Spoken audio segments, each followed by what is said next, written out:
एवं जेल मंत्री डॉक्टर नरोत्तम मिश्रा का बयान सामने आया। कमलनाथ के चेहरे पर चुनाव लड़ने पर तंज कसा।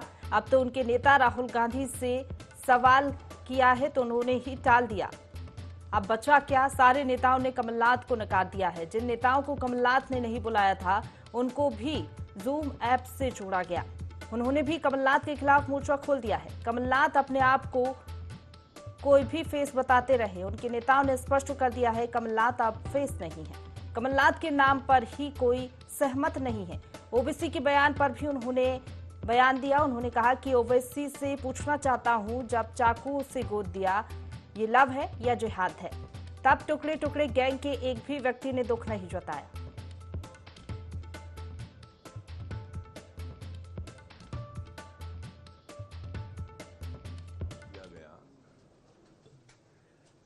जब उन्होंने ही टाल दिया तो बचा क्या है? मैंने तो कल ही आपके साथ प्रेस में कहा था कि विस्फोटक बैठक रहने वाली है, और आपने स्वयंभू जनरल ऑफ अटॉर्नी जो अपने आप को घोषित कर रहे थे, उनकी स्थिति कल देख ली होगी। सारे के सारे नेताओं ने रिजेक्ट कर दिया है उन्हें। जिनको नहीं बुलाया था फिर उनको भी जूम पे जोड़ लिया और उन्होंने भी विरोध व्यक्त कर दिया। मेरे ख्याल से कमलनाथ जी अब अपने आप को कोई सा भी फेस बताते रहे, और उनकी कोर ग्रुप की टीम ने और राष्ट्रीय नेतृत्व में नकार दिया है। और नकारे भी क्यों नहीं, जब अपने राष्ट्रीय अध्यक्ष उस समय के राहुल गांधी जी से मध्य प्रदेश बुला के झूठ बुलवाया है 2 लाख के कर्जे का।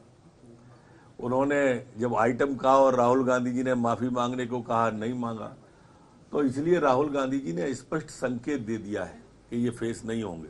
ओबीसी जी से मैं पूछना चाहता हूं कि कल 40 चाकुओं से गोंद दिया, स्पष्ट करो ये लव है कि जिहाद है? आफ्ताब द्वारा 35 टुकड़े कर दिए गए और फ्रिज में रख दिए गए, वो लव था या जिहाद था? ओबीसी जी बताओ जरा, कौशाम्बी में मुस्लिम धर्म स्वीकार न करने पर जो गला घोंट के बेरहमी से मारा था वो लव था। अच्छा, अचंबा ये नहीं है, अचंबा यह है कि एक भी टुकड़े टुकड़े गैंग वाला व्यक्ति कल की घटना पर जो बेरहमी से चाकुओं से गोंदना, उसके बाद चेहरे को पत्थर से कुचलना, एक भी टुकड़े टुकड़े गैंग वाला नहीं मारा। लड़की हूं, लड़ सकती हूं, एक शब्द नहीं आया उनका। भाई टहलते हुए अमेरिका चले गए पर एक शब्द नहीं बोला भाई ने कि इतनी बीभत्स और लोमहर्षक घटना हो गई, उसके बावजूद भी एक शब्द नहीं आया। इंदौर के चूड़ी वाले पर बहुत जल्दी ट्वीट किया था दिग्विजय सिंह ने, इस पे एक ट्वीट नहीं आया होगा उनका। बोलते ही नहीं मिले होंगे आपको ऐसे लोग।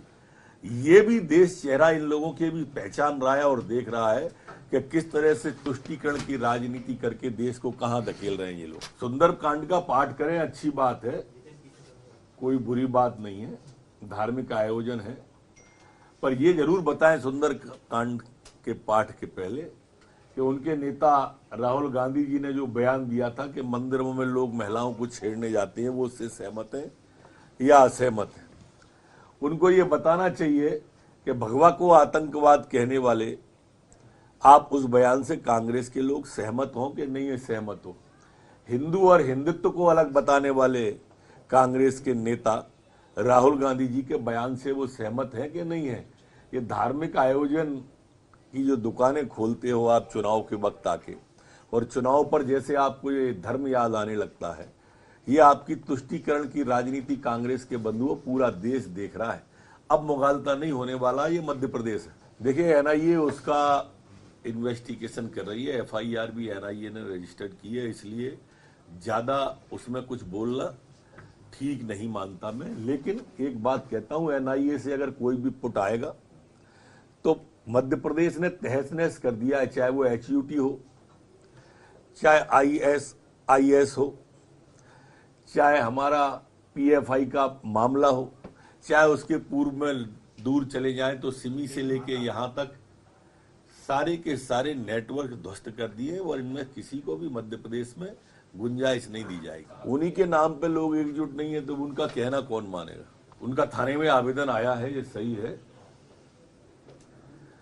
और कमलनाथ जी ऐसा करना भी नहीं चाहिए। आपका जिला अध्यक्ष था, आपको तानाशाह कह दिया तो आप इतने बड़े डिक्टेटर हो गए कि उसके चरित्र हत्या की कोशिश करने लगे हो आप। ये आपका दूसरा रूप कार्यकर्ता देख रहे हैं कि किस तरह से या तो जय जय कमलनाथ बोले और नहीं तो अनुशासनात्मक कार्रवाई करके आपका मीडिया सेल चरित्र हत्या करता है। शहडोल का जो विषय आया है उसमें एफआईआर हो गई है और छत्तीसगढ़ के पास के रहने वाले थे, वो छत्तीसगढ़ के यहाँ मध्य प्रदेश में आए थे और गिरफ्तारियां भी हो गई हैं दोनों की। जिनके घर पर कार्यक्रम हो रहा था वो और पादरी जो थे उनके। ये पूरे मध्य प्रदेश नहीं पूरे देश के अंदर है केंद्र सरकार की उपलब्धियां और जिस तरह से मोदी जी ने वैश्विक स्तर पर और राष्ट्रीय स्तर पर, वैश्विक स्तर पर देश के मान को बढ़ाना, राष्ट्रीय स्तर पर विकास को बढ़ाना और देश के अंदर विकास को मुद्दा बनाना किया है और जो जो विकास किए वो एक एक घर तक पहुंचाएंगे।